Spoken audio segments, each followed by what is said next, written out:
Kyng, Trampled Sun.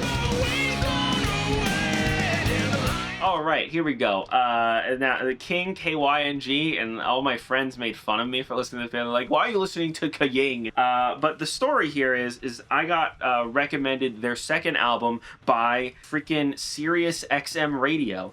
Because back in high school, I drove my mom's car, and she had an XM radio subscription, and at this point, I'm a full blown metalhead, so I'm listening to. I think it was station number 40 was the metal one, and they played the title track from King's second album, Burn the Serum. I had the first radio moment where you hear a song on the radio and you're like, I need to check out this band. And I did, and I looked them up and I found them on freaking iTunes or whatever. And then I learned they had a first album, and the first album's better than the second album. And this first album in particular has a bit more crossover sound than their later albums. I think their later albums got more radio play because they had more of that power metal sound.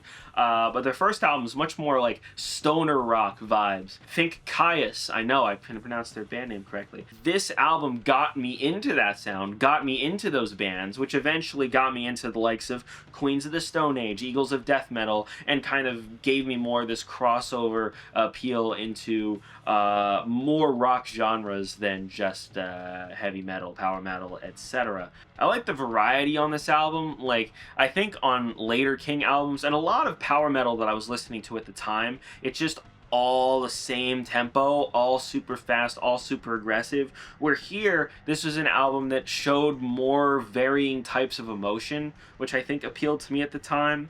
I also feel like the vocals on this one fit within my range, which allowed me to sing along more, which I think I enjoyed. But yeah, I credit this album with expanding my musical palette beyond what my friends were listening to at the time. And even though they made fun of me for listening to Kyng, as it were, I still think this is a pretty great album. Best track on here is the final one, The Beauty of the End / Shorelines, Part 1 and 2. It's just a masterpiece, and there's tons of different changes throughout it, and it just full of emotion, which, again, more crossover with stoner rock here.